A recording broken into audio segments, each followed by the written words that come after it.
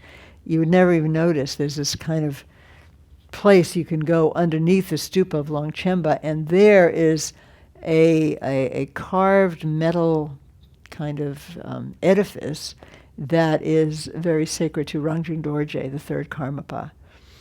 And there's something amazing about that. And Rangjung Dorje and Longchenpa both studied with Kumaradza, who was totally like an emanation of Vimalamitra himself, and who totally bestowed on Longchenpa the entirety of the Bhima Nyingtik, the Vimalamitra teachings. And how did I get there? Oh, and so Longchenpa came also. There's the Rangjung Dorje seems to be very connected with, although I don't know much about the story, but you'll see there's one self-arisen image that really looks like him. Is connected with this place, Longchenpa, Guru Rinpoche, Yeshe Tsogyal, Jigme Lingpa.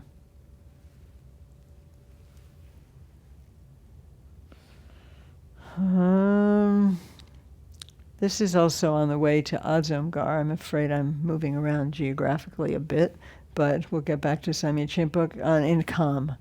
And really amazing. And there are caves up there where people have meditated. And when we actually drove close by, I was in the car with Jetsama Nila Rinpoche's sister, herself an incarnation of Tara, and we got out of the car and offered kattas, and you can imagine it's just spacious. It's really, spacious, but really, really, ground thrusting itself into the sky. It's just a great place. This is Yomdro Tso, the turquoise lake, and it's called the Soul Lake, S-O-U, the Lhotso, the spirit lake of Tibet. So we said already that Tibet is considered alive, land in general, in the ancient strata of the cultures is generally considered to be alive, and this is where its soul, every living being, even non-living beings, mountains and themselves have La, this kind of La, which is maybe life force is one way to translate it. It's also the La of Lama, same La, and Ma is a possessive, so a Lama is somebody who has a lot of La. And I thought that was just a burn kind of way of understanding it, but in Khetchen Sambo's book, which is in the process of being completed, he also gives that etymology for Lama, which is really interesting. Usually they say that Lama means, high mother,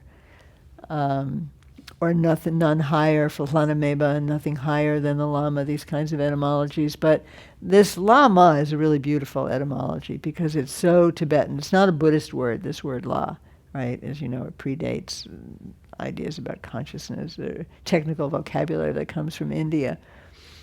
Anyway, this is it. This is the Lhotso of Tibet. Back to Avalokiteshvara. Now you can see the statue more fully, the 11 heads, the 1,000 arms, the black and white picture of the Dalai Lama. Sorry. Question? Audience question? Yeah.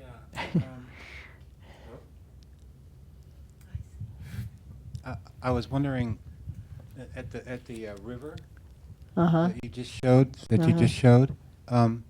Are there people that interact with that area currently? It seems so vast and. Currently, I'm not sure what's happened to it. The Chinese have been tried in the 90s, I think, to build a dam to partly drain it. And then for some reason that didn't work, which seemed like really good news.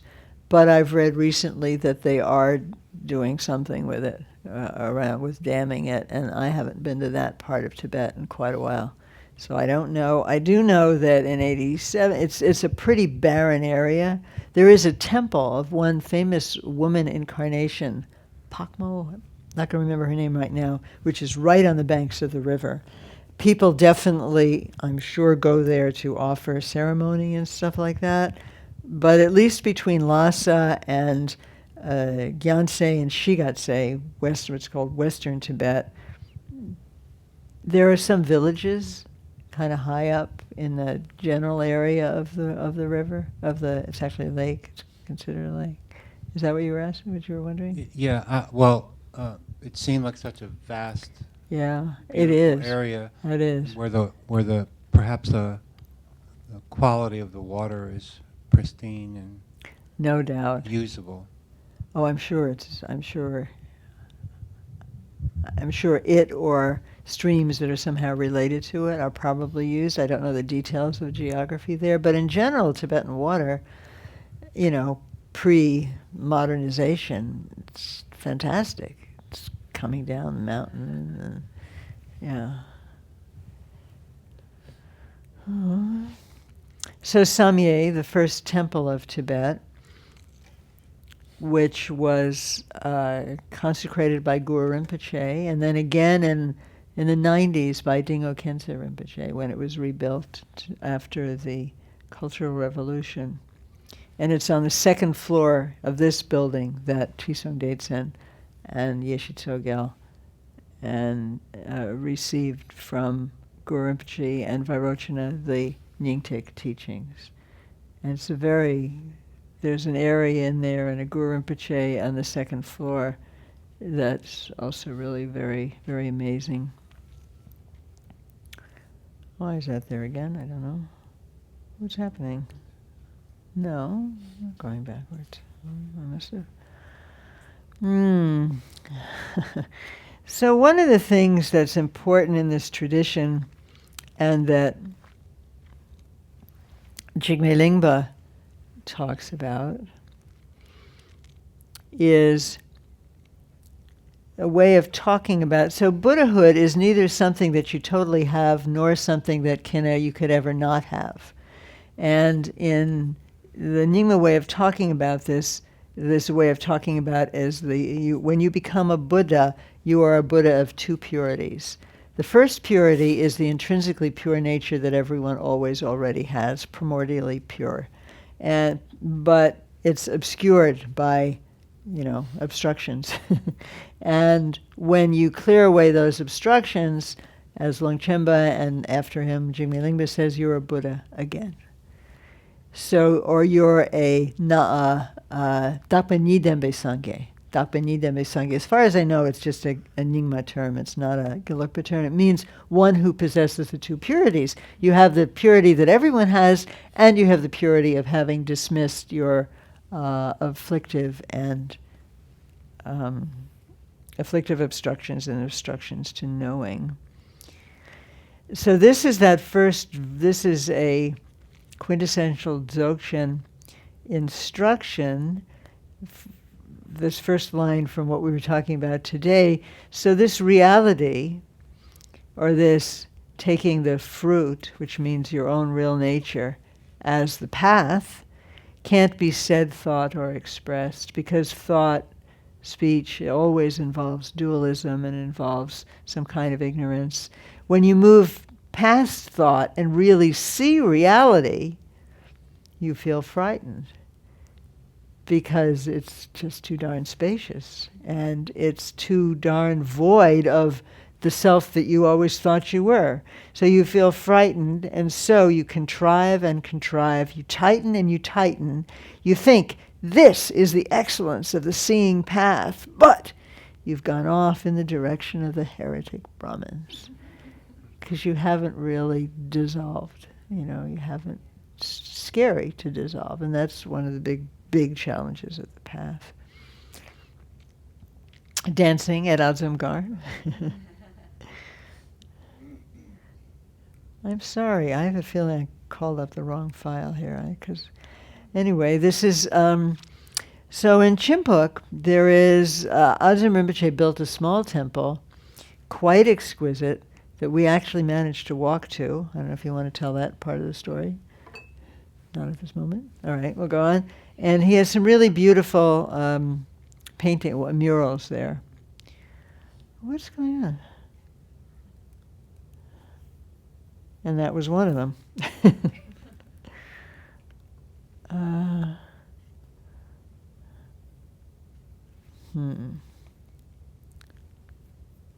Now I've lost the cursor. Oh, here's.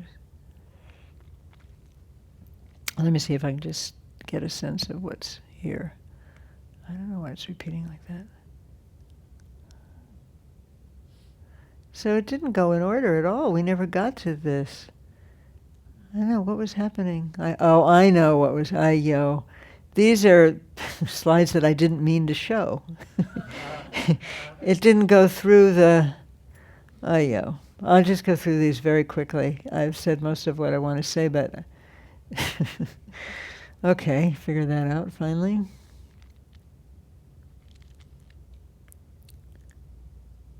All right. So this is where we begin. Transitional slide headed to Lhasa. This is another river that is outside of Lhasa, and right across here, that mountainous area, and actually I think it's right here, is Samye Chimpuk. So you have to cross the river, and this is where Guru Rinpoche met Chisong Detsen on the banks here, and this is also, you can't really see it, but it's somewhere right around here is Samye Monastery. This is really what I wanted to show you. And here you see it again, a little closer, it's called Samye Chimpuk. I think this is Samye right here, and so above it. And it's said that Guru Rinpoche placed a hung, to Tibetan eyes, this looks like a hung, at Samye. So this is this sacred valley, high valley, caves all in here where people have meditated from at least the 8th century until now. These came when Guru Rinpoche, to show Trisong Detsen who's who, he shot out 5 lines of flame from his fingers and created these 5 stupas. And you see that on the way to Samye. A very famous portrait, a statue of Guru Rinpoche. I think it's at Tentuk. This is an old picture of Samye before the Cultural Revolution and destruction. So that second floor is where these teachings were received. Samye again. This is what I mentioned to you before. This is known as the area of Samye Chimpuk, known as the copper-colored mountain. And inside it's studded with caves, and these little doors that you see and parts of roofs are kind of, where you can go into, and you can go inside the mountain. And there are caves there where Chisong Detsen was, and Jigme Lingpa's cave is and Longchenpa's cave, it's the same cave, is just a little bit below this. This is said to be a self-arisen image. And, I asked, I think it was Ajahn Rinpoche, I asked, who is this? And kind of agreed, it looks like Rangjung Dorje, the 3rd Karmapa, which is pretty interesting. The people are still offering flowers and katas to it. Said to come about just through the power of the place. This is the view down into the valley from Upper Chimpuk. And these mounds that you see are Hepuri, an area where many, many tear were discovered, including the Kaldo that I translated, Unbounded Wholeness, said to have been discovered somewhere near here. It's just a place redolent with feeling. This is a handprint of Yeshit Sogyal. It says Khandro. It's the way you know what that is because in Tibetan it says this is the foot of the Khandro, that sort of shadowy area. She's said to have stood on it and left a mark there. And this is where the daughter of King Trison Detsen, Hlachin Pema Sel, fell back and died and then was revived just long enough to receive from Guru Rinpoche the blessing of the Khandro Nyingtik, which she would discover in her later life as Longchenpa. Yeah, people put butter there and also offer these, they hang rocks off there, which I've heard is understood to protect from snakes if you do that. And another story I heard, I just was asking people who were walking by, was that it clears away any wrongdoing you might have precipitated against your mother. That's a lot of cleaning up of karma. They look actually like tobacco ties, if you've ever Yeah, actually they really do. Native American put tobacco in these little things And they hang them on trees. bushes. We Very, did very that once with, reminiscent yeah. of what these things look like. Yeah, pretty interesting. Very interesting. That's really interesting.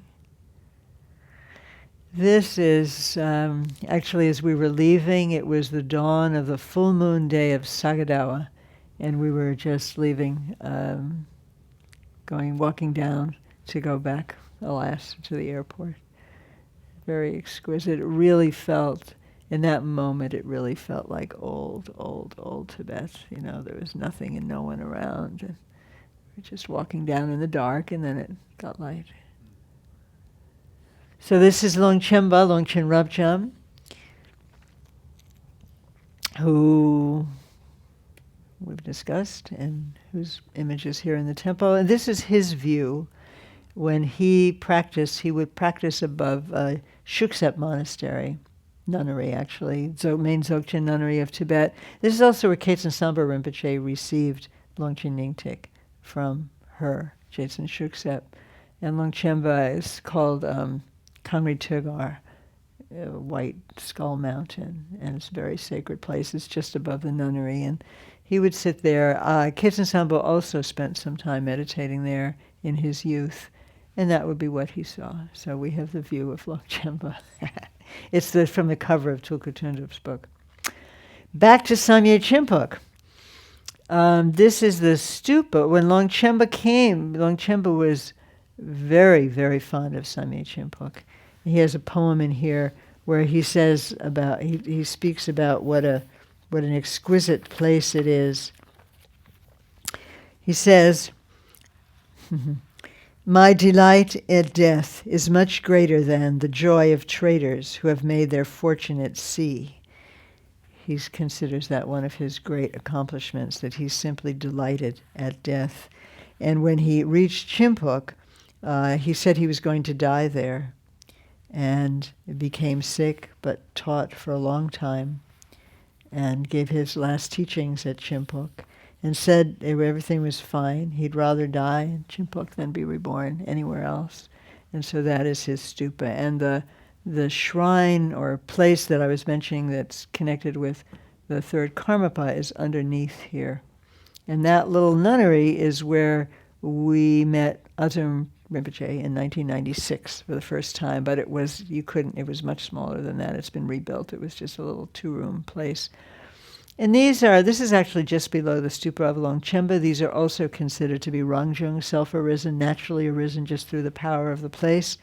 And yes, butter is offered here and coins, and these are said, you can kind of see, these are outlines of the shape of a Buddha, and they're considered to be the Buddhas of the past, present, and future, and that's a detail. These are all over Tibet, these self-arisen, also in Nepal. Jigme Lingpa again. I forget who told him in a dream or vision to always wear a book on his head, so he does. Again, this is who Azim Rinpoche, who's pictured over there, is considered an incarnation of. This is one of 3 looks like me statues of Guru Rinpoche. And this particular one is in Tangtuk, in Tsetang, small monastery. And it is said that when Guru Rinpoche saw it, he said, "Di na dawayin," like, that looks like me. And so it's called the Looks Like Me statue. The coloring in the slide is a little strange, but it's really a wonderful statue. Very smooth.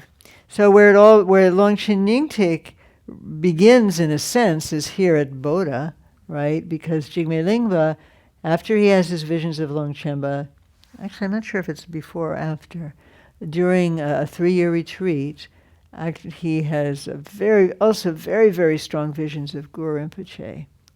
And I think that precipitates, is part of what precipitates his visionary journey to fly above the stupa of Bodhanath. And that is where the Dakini offers him the yellow scrolls that are somehow also multicolored, which is what Yeshe Tsogel recorded all of the tear on yellow scrolls to be discovered by the appropriate person. And Jigme Lingpa was the prophesied person, reincarnation, again, of Chisung Detsen and Vimalamitra. So he's been around the block of Dzogchen already, and this is part of what enables him now to receive the Longchen Nyingtik in Dakini language, which of course then he transmutes into the text of the Longchen Nyingtik. And so I've mentioned that Guru Rinpoche is the guru, Avalokiteshvara is the deva or yidam, and Dechen Gelmo, the great bliss queen, is the Dakini of this tradition. And she is a form of Yeshe Tsogel, who was also there at the very beginning, Guru Rinpoche's consort. And this was painted by our teacher, Lama Gompa Tseden, who we studied with in California. It's a detail of his Tsokshing, actually a different Tsokshing. He supervised this one, but this one he actually painted, and this is a detail from that. Yeah. Speak to the microphone.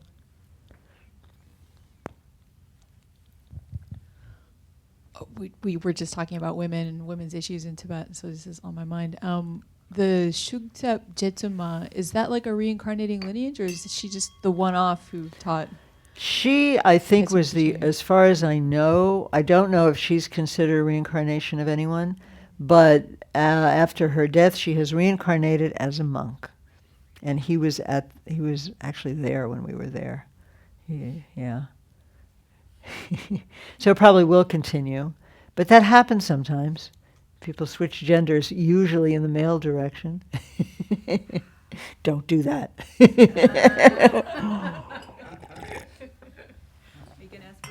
Make aspiration. Not for that. You and Tara. Speaking of which, That will change. what will change? That people won't want to be? They'll- Oh yeah, it will. It crossovers will. will change. The crossovers will change, definitely. So this is Tara. There's a temple on the way. It's very close to the airport, actually. Very convenient as you're driving into Lhasa. Of the Tara temple. It's actually a temple where Atisha stopped on his way to Tibet and was told by Tara, got some instructions. And it's an incredible place. It's very small. It's, I don't know, like from here, at least there are 2 main rooms, maybe like from here to here to, maybe almost to the garage door, but not bigger than that. Maybe just to where Avalokiteshvara is over there. Anyway, it's small, and it's just dense with the power, and it's lined with statues, almost life-size statues of Tara. And the really special thing about this for me, I mean, I'm not the only one who just goes in there and starts crying. You don't know why. There's just something about it. And I did learn that almost everywhere you go in Tibet, the statues are new because they were destroyed, and temples have fashioned new ones for their temples. But these statues were buried during the Cultural Revolution by the monks of Rata, our debate text, Rata Dudra. Rata is just behind the hill, behind this, and they buried those statues. So these are really old. These are, as far as I understand it, these are the statues that Atisha saw in the 11th century. And of course, statues in Tibet are always filled with sacred things. And the atmosphere is it's just palpable, and the grief about women and the power of the statues and whatever is inside them is just amazing. So she is there, and this is where she was born. This is her house where she was born. And it's a little oasis. Yeshit Sogel. Yeshit Sogel was born here. Completely different from Chimpuk, which is this kind of rocky, power place. It's kind of sweet, green trees, quiet. There's another view. And you can see where those flags are. That's over the pond, the Tso, the lake that expanded when she was born. And that's a picture of that lake. Not so big, but as my friend Phyllis said, it's been there since the 8th century. Longchenpa came here and it is said leaned his knapsack against this rock, and that's his imprint of his knapsack. This is a footprint of Yeshit Sogel on a rock here in the little temple by the pond. And this is another kind of abbreviated Dzogchen of the main figures of the Longchen Yingtik. So Guru Rinpoche and Yeshit Sogel, and as I mentioned, the standing Avalokiteshvara on our left, to the right, Dechen Gelmo, the Great Bliss Queen, so Guru, Deva, Dakini, and then the 3 Buddhas of the past, present, and future. The books behind, which are always understood, of course they're made of light, like everything, everyone is, and they are sounding their own sounds, resounding their own sounds. And Abzam Trukpa actually mentions this quite a bit in describing the Dzogchen, the field of refuge in the Longchen Yingtik Ngondro. Betsy and I are just reading the refuge section, and those books are resounding. They're chanting, because everything is Rangjung, everything is self-arisen. And images of Adzom Trukpa, Jodol Pawa Dorje, who was the flesh and blood father of our teacher, Adzom Trukpa, Adzom Rinpoche, in his previous lifetime. So there's, in Tibet, you always look at the lineage connection and the family, the blood connection, and it gets really complicated. But in this case, it's kind of simple, because Jigme Lingpa receives these teachings from Adzom Trukpa, who received it from Patrul Rinpoche, our Patrul Rinpoche, words of my perfect teacher. And then again, this is the person from whom Dzongtsar Khyentse Chögyal Lodro received the Longchen Yingtik. So it's a direct line. Adzom Trukpa. You said that Adzom Trukpa received, that Jigme Lingpa received the teachings from Adzom Trukpa? But No, I didn't mean to say that. Sorry. That's Adzom Rinpoche, right? Or no? Okay. Adzom Trukpa received teachings from Jigme Lingpa directly. Okay. He had a direct vision of Jigme Lingpa, right? And Adzom Trukpa was the one who, in flesh and blood, taught Longchen Yingtik to Dzongtsar Khyentse Chögyal Lodro, who is now reincarnated as the grandson of Düja Rinpoche, so the famous Dzongtsar Khyentse Rinpoche, the filmmaker, whose film we saw a few weeks ago. So we are just so connected with the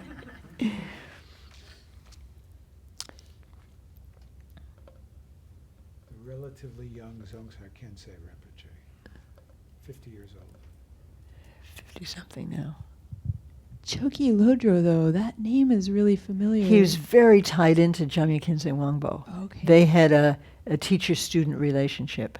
But he was the teacher of somebody. He was a teacher of just about everybody who was important in that generation. Okay. He taught, and I can look up if you want, it's all in Tulku Thondop's book, who taught who. He taught the who's who of everybody, really. So that's him. And Sarah Khandro, whom you have not heard of yet. but will, had a connection with him also. She was a very, Sarah Jacoby has written, just published her autobiography, Sarah Condro's autobiography, quite amazing. She was a Ngakma, a female tantrika, and her main prophesied consort was another person from the Dudjom Rinpoche family, and she's an amazing teacher. And so she's also connected into this story. So this is Azamgar. Actually, you can see the monastery here.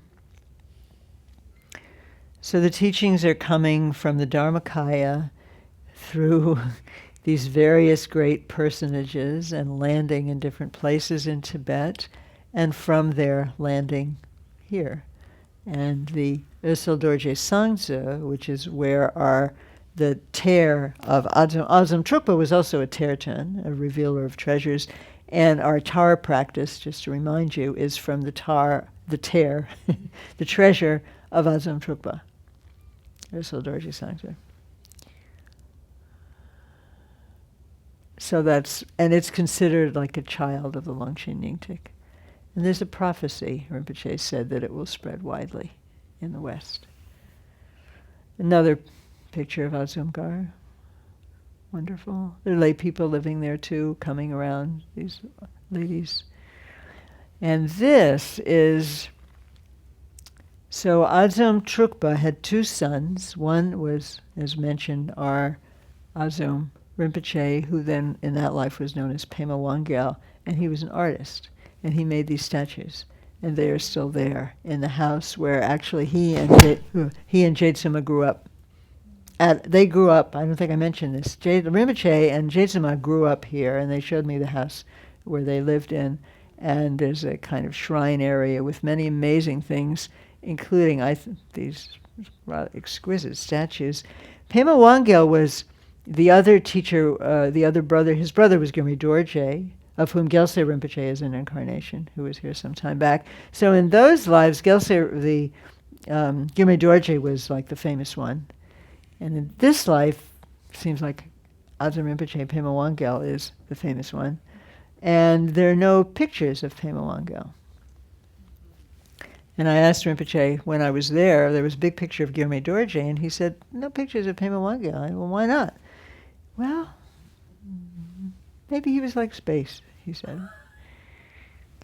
And I don't know of anything that he wrote, which doesn't mean he didn't write anything, but I don't know of anything that he wrote, but he left these statues. Azam Rinpoche, some years back. Jetsuma, his sister, who is recognized and now formally by Rinpoche himself in the long life prayer for her as an incarnation of Tara. This is the practice area of Azamgar. This picture again, the close-up of the Mani. As you can see, this is Omani Pimi Hum in the rocks there. Another image, closer up image of that place in Ganze. Anila says this area is considered the most beautiful place in Tibet, which is saying something. I couldn't get over it. I just felt drunk. It's just so beautiful. And then in 2000 and, when was it? No, 2 years ago. When was it? I don't know, 2 years ago maybe, we were able to see Rinpoche in China. So this is in China. It's like 98 degrees and 98% humidity. And of course they're having a fire puja, which we were able to witness, and that was wonderful. And this is what his monastery looks like on a Teaching Tuesday. I think this is actually during the Amitabha festival that we always hear about. Kind of a great picture of a sea of beings there. And these are pictures, some of you have maybe saw this, that someone sent me. They were taken in China. I don't know much about the circumstance. Did we finally ask Rinpoche? I can't remember if, I don't know. So he's sitting there, right? It's going to go to sleep in a minute, so I'm going to run through these. And then the camera takes this, and then the camera takes this. And then I remember, this is kind of what he said about Pema Wangel. And this is another picture of him, actually at Sami Monastery, when we met him there in 2002, blessing some mullahs for people. So that's the story of the slides. I don't know if there's one. It's probably enough. It's probably enough. It's a very, very rich story, and this book of Tulku Tundup's, which tells the individual stories of all of the lineage holders of the Longchen Nyingtik, is quite an amazing treasure, and describes, more about what I have said about Longchenpa and Jigme Lingpa and many other stories. Yeah. It's called Masters of Meditation and Miracles. I think we have it. We used to have it.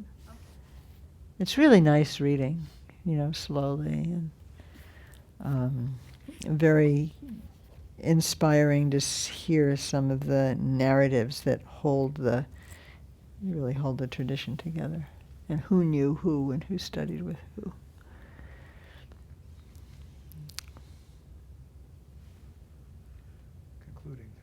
Concluding time.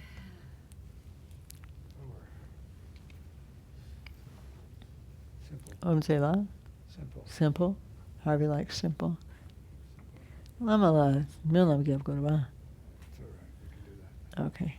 So we'll do the prayers for our teachers, but it's our usual thing, really, right? And I have the book here.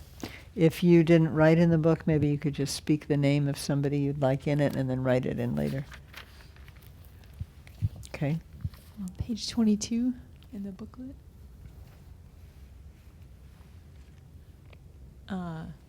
Sharing the merit.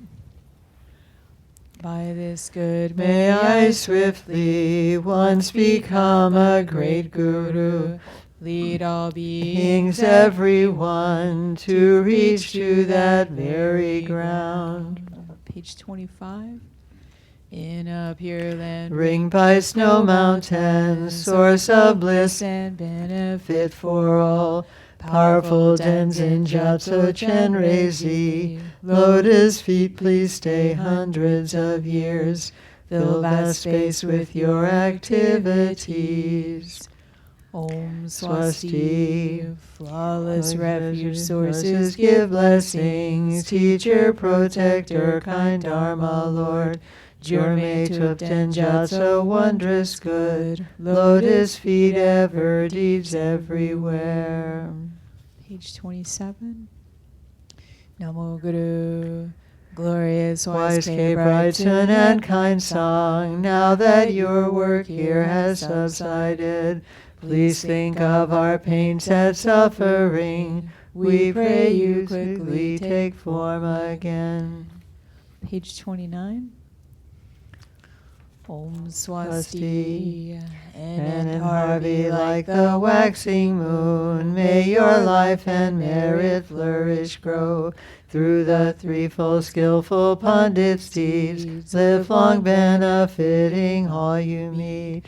By the true power of two Vajra truths, 3 jewels, 3 roots, Buddha's compassion, faithful Sangha and aspiration, may this prayer be realized at once.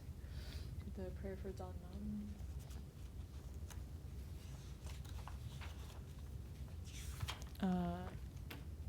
Do you want to just do the blessing? You know, prayer for Don Mountain? You can do the prayer for Dharma. Page 32, prayer for Don Mountain. May there be a Great fine new temple, great seat for all high practice learning, which having spread in all directions, male and female yogis everywhere, practice and further the teachings there.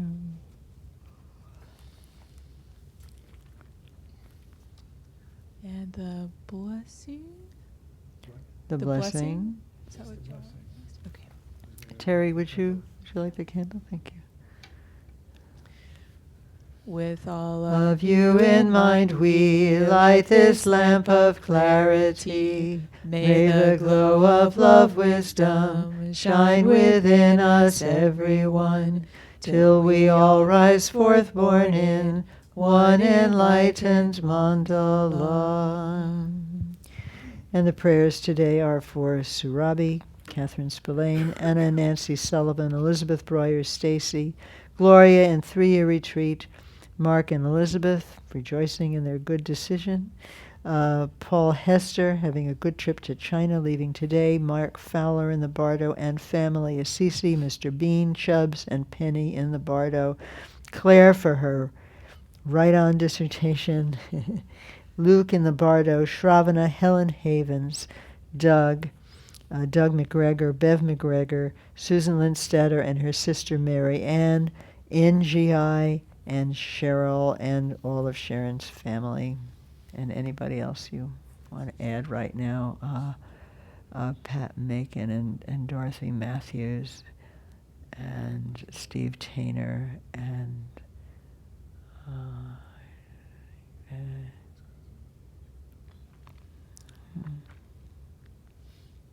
okay.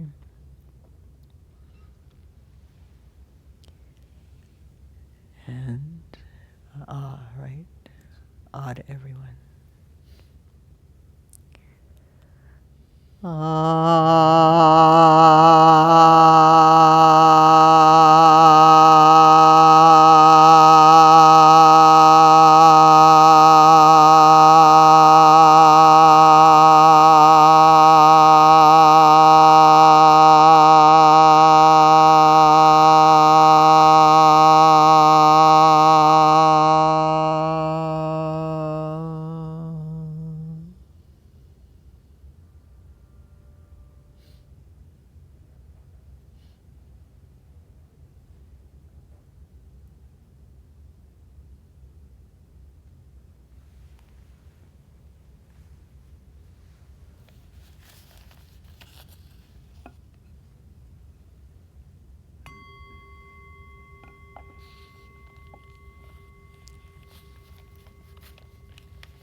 Lasso. Happy New Year. Happy New Year. May the blessings increase through your practice during this period. We're here on Tuesday, Teaching Tuesday, and closing the practice period on March 5th, which is also a very special day. It's the day of the descent of blessings from Buddha realm. So practice nicely until then. Anything else? March 5th. That's a Thursday. Yeah, Thursday. And Harvey has advice, a mengak, about how to get here when the rodeo is on. Cambridge. Cambridge Street. The secret street. John, do you know Cambridge Street? No. 1.5 blocks east, and it's like a main thoroughfare upon which the new Baylor, whatever the new Baylor is. Right, I know where it The new is. Baylor Medical Center is. I know And where it goes, it's actually this street which goes through Herman Park, it's Cambridge Street. Well, there's 4 watching that could probably benefit from that. Who, if they knew that, they'd be here, you mean? Okay. The best way to get here is Cambridge Street. It is 1.5 blocks east of here, and it's completely empty during rodeo. You can get to it from Holcomb, but it is also the street that runs through Herman Park, actually. And it is the street, it turns out, I don't know if it's called this over there, but the boundary between Herman Memorial Hospital and Herman Park, that is actually Cambridge Street. That's where it starts. And it passes by the new Baylor Hospital, and it seems to be a kind of undiscovered street. But for here, it's a real thoroughfare, especially during this period. And then you end up turning right onto Manly. And you end up turning right onto Naomi. And coming a few blocks. It's wonderful. It's a wonderful ride on Cambridge Street. Are all the watchers local? Are the watchers local? Or do we not know? Where are Mark and Elizabeth right now? Are they? Dallas. They're in Dallas. They're in Dallas as far as Then I know. there's Deborah, and I don't know who the other one is. Okay. There appear to be 5 on. Okay. If Mark pressed the button, hooray, Mark! We thought of you yesterday, Mark. I told Harvey, Mark has pressed the button. What's that? His decisions of his listing of where he wants to do his residency next year, The match. the match. The match. John, did they do the match when you were, computerized match when you were in medical school, or? We had to actually go everywhere and have live interviews. He had to do that too, but then the, But then I they think it do was it by, still in the mail, you know, that was. those are the old days. Now they do it by computer, apparently. So it was still in the mail, like snail mail. Yeah, Yeah. mission computer decides. Happy New Year to everybody at distance. May all be well. We shall see you. We have a class Tuesday, meditation Tuesday. Monday, Sunday meditation, class on Tuesday. Practice here tomorrow night, Saturday morning. Practice here tomorrow night. Saturday Practice morning. here tomorrow night at 7 and 10:30 a.m. on Saturday, is it? We think. Okay. And I kind of need a backup for March 5th.